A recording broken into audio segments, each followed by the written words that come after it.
Now let's discuss question 28 given on the page 7.161. Fast Food Limited issued a prospectus offering 10,000 equity shares at rupees 50 each. यानी कितने issue किए shares company ने? 10,000 equity shares at the rate of 50 each. 50 on application, 10 on allotment, 15 on application, 10 on allotment, 15 on first call and 10 on second call या final call. Ram, the holder of 500 equity shares, did not pay the amount due on both the calls. ये राम लिखने की need नहीं है यहाँ पर, सिर्फ हम लिखेंगे 500 शेयर्स.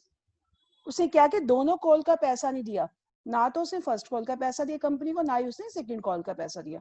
यानी इट मींस उसने सिर्फ अलॉटमेंट का दिया और एप्लीकेशन का पैसा दिया. तो कितना बना? 500 multiply 15, 15 5 750 and 550 multiplied 10 500. This is cause in area. 500 shares. 500 थे ना बच्चे, 500. तो 500 multiply 15, it will be 7,500 and 5,000.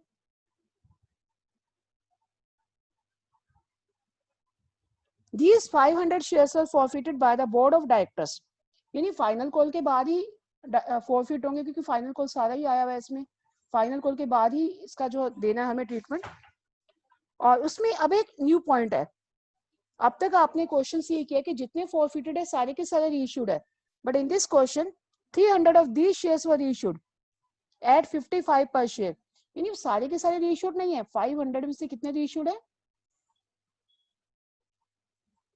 300 eight rupees 55.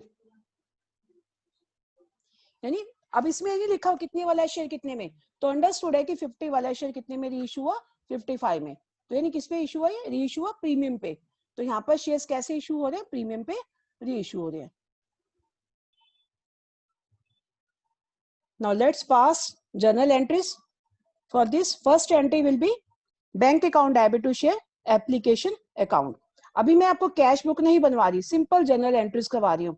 Next lecture में मैं आपको कैश बुक बनाना भी सिखाऊंगी कि कैसे कैश बुक बनाई जाती है.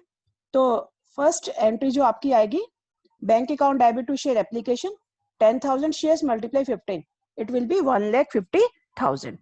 तो entry for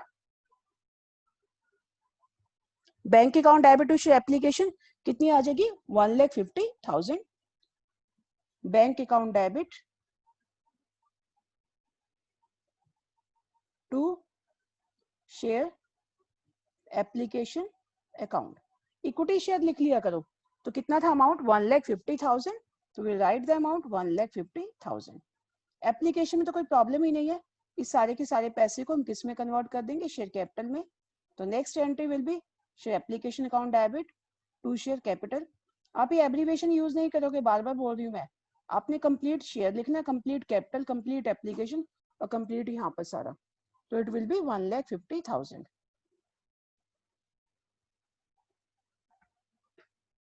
Now next entry for allotment due.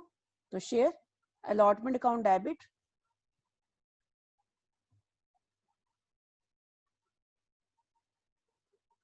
to share capital. Account word भी हमेशा साथ लिखना. तो allotment will be 10,000 multiply 10, it will B 1 lakh. और अलॉटमेंट का पैसा भी सारा आया हुआ है. तो अलॉटमेंट की बैंक की एंट्री में भी कोई प्रॉब्लम नहीं है, सेम एंट्री आपकी चली जाएगी. तो 1 लाख रुपीज की प्रॉब्लम यहाँ पर सिर्फ फर्स्ट एंड फाइनल कॉल का पैसा नहीं आया. तो next entry bank account debit, bank account debit to share allotment account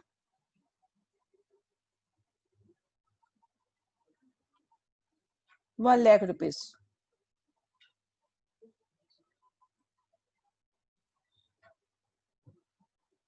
no next entry किसकी आएगी? फर्स्ट कॉल ड्यू की. तो फर्स्ट कॉल अमाउंट है 10,000 multiply 15, it will B 1 lakh. तो लेकिन फर्स्ट कॉल में देखो कॉजिंग एरियर भी है, तो यानी बैंक की एंट्री में हमें इस कॉजिंग एरियर को डेबिट करना है. तो next entry first call due share first call due, first call account debit to share capital, so it will be 1,50,000.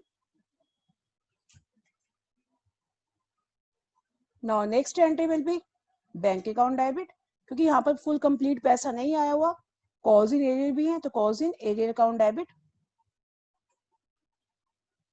To share first call. First call कितनी है? 1,50,000. Let's check the calls in arrear amount, statement से check करते हैं, it is 7,500. तो बाकी पैसा किस में आ जाएगा? बैंक में आ जाएगा। तो 7,500 is the calls in arrear, तो 150 में से 7,500 गया, तो it will B 1,42,500. In this way you will pass the entry for call 1.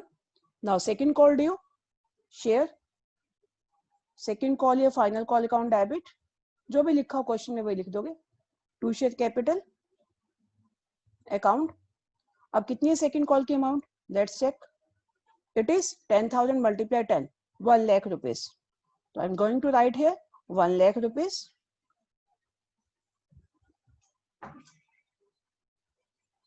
Now amount received for second call, bank account debit. यहाँ पर भी कॉज इन एरियर है, तो calls in arrear account debit to share first call. First call है 1 लाख, 1 लाख में से कितना पैसा ये चेक करते हैं, 5,000। तो 1 लाख में से 5,000 तो कॉज इन एरियर में जाएगा, बाकी 95,000 बैंक में जाएगा। तो 5,000 कॉज इन एरियर, बाकी 95,000 किस में जाएगा? बैंक में जाएगा। Now next entry is for forfeiture, कि फर्स्ट कॉल के बाद इन 500 शेयर्स को कंपनी ने क्या कर लिया? फॉरफिट कर लिया। तो फॉरफीचर की तो सिंपल एंट्री हमेशा सेम रहेगी। क्या एंट्री रहेगी? शेयर कैपिटल अकाउंट डेबिट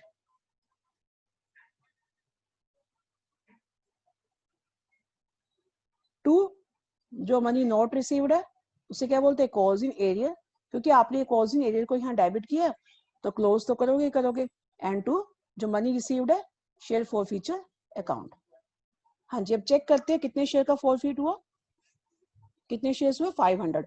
तो ये पूरा कॉल्ड अप अमाउंट है, पूरा यहाँ पर जितना भी था 15, 10, 15, 10, फाइनल कॉल के बाद शेयर फॉरफिटेड है, तो 500 मल्टीप्लाई 150 आएगा। 50 कॉल्ड अप अमाउंट है तो 50 ही आएगा यहाँ पर। तो 500 मल्टीप्लाई 50 कितना आ गया? 5 5 जो 25,000।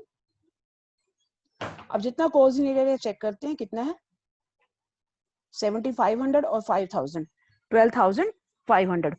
कितना कॉज इन एरियर हो गया? 12,500। तो हम 12,500 लिखते हैं यहाँ पर। इट मीन्स 25,000 में से जो मनी नॉट रिसीव्ड है 12,500 है, इट मीन्स बाकी 12,500 रिसीव्ड होगा। ये अब चेक भी कर सकते हैं क्वेश्चन से कितना पैसा आ चुका है। प्रीवियस क्वेश्चन में भी मैंने ये चेक करना आपको समझाया है। Now come to the last point. अभी मेन पॉइंट आ गया। अब तक जो आपने क्वेश्चंस किए वहां पर क्या था कि 500 शेयर्स इशूड थे, यहाँ पर 300 इशूड है। तो हमें एंट्रीज अब बैंक की जो एंट्री करनी है इशू की 300 shares at the rate of ₹55, 50 वाले share 55, it means 5 rupees premium पे इशू है। तो यानी हम ये एंट्री करेंगे बैंक अकाउंट डेबिट। अब 500 रीइश्यू नहीं है, कितने रीइश्यू? 300। कितने में? 55 में। तो टू शेयर कैपिटल, शेयर कितने का था? 50 का, बाकी 5 रुपीज किस में जाएंगे? सिक्योरिटी प्रीमियम रिजर्व में। तो 300 मल्टीप्लाई 5, तो यहाँ कितना बन जाएगा? 16,500, 15,000 एंड 1,500। अब मेन पॉइंट आ गया। अब आपकी जो लास्ट एंट्री होती है, यानी जब भी शेयर इशू होते हैं, रीइश्यूड होते हैं, तो उसके बाद आपने लास्ट एंट्री जो फॉरफीचर का अमाउंट है जो भी है इसे किस में कन्वर्ट करना होता है? कैपिटल रिजर्व में। तो यहाँ एंट्री आएगी share forfeiture account debit to capital reserve, last entry. पहले तो अपने जितने क्वेश्चंस के उसमें क्या था कि सारे के सारे शेयर्स रीइश्यूड थे, तो सारा का सारा फॉरफीचर अगर कोई लॉस है रीइश्यू की एंट्री में माइनस करके हम कैपिटल रिजर्व में डाल देते थे। But in this question share forfeited तो कितने हैं? 500 है, रीइश्यूड कितने हैं? 300 है। तो हमें 300 का जो फोर फीचर है ना वही हमारा बेनिफिट होगा। अब बाकी तो हमें पता ही नहीं, जो 200 शेयर्स रीइश्यूड अभी हुए ही नहीं है, पड़े हैं, वो लॉस पे होते हैं, प्रॉफिट पे होते हैं, हमें नहीं पता। तो उनका पैसा जो है हम कैसे कैपिटल रिजर्व में ट्रांसफर कर सकते हैं। तो हमें ये ध्यान रखना है, जब भी शेयर्स फॉरफिटेड ज्यादा है, रीइश्यूड कम है, तो हमें सारे का सारा फॉरफीचर कैपिटल रिजर्व में ट्रांसफर नहीं करना। जितने शेयर्स रीइश्यूड है उतने का ही फॉरफीचर हमें कैपिटल रिजर्व में ट्रांसफर करना है। तो हमें चेक करना पड़ेगा। तो ये जो फॉरफीचर है 12,500, ये 500 शेयर्स का है। तो इट मींस एक शेयर का कितना हो गया, यानी 12,500 कितने शेयर्स का है, 500 का है। तो यानी हमें कितने का निकालना है, 300 शेयर्स का फॉरफीचर निकालना है। तो 300 का कितना आएगा, 525, 3 7,500 आ जाएगा। यानी 7,500 बनेगा हमारा यहाँ पर कैपिटल गेन। जो 200 रीइश्यूड नहीं हुए, तो ये 500 में से 300 रीइश्यू हुए हैं।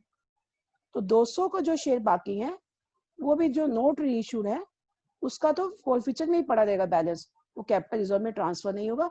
सर 300 का जितना हम कैलकुलेट कर लेंगे, बस कर लेंगे। 500 का 12,500 है, तो 300 का कितना आ जाएगा, 7,500। अगर यहाँ कोई रीइश्यू की एंट्री में कोई लॉस है तो माइनस करके लिख देंगे, लेकिन यहाँ पर तो प्रीमियम पे रीइश्यू है, तो सारा का सारा किस में जाएगा, कैपिटल रिजर्व में। In this way you will pass the journal entries.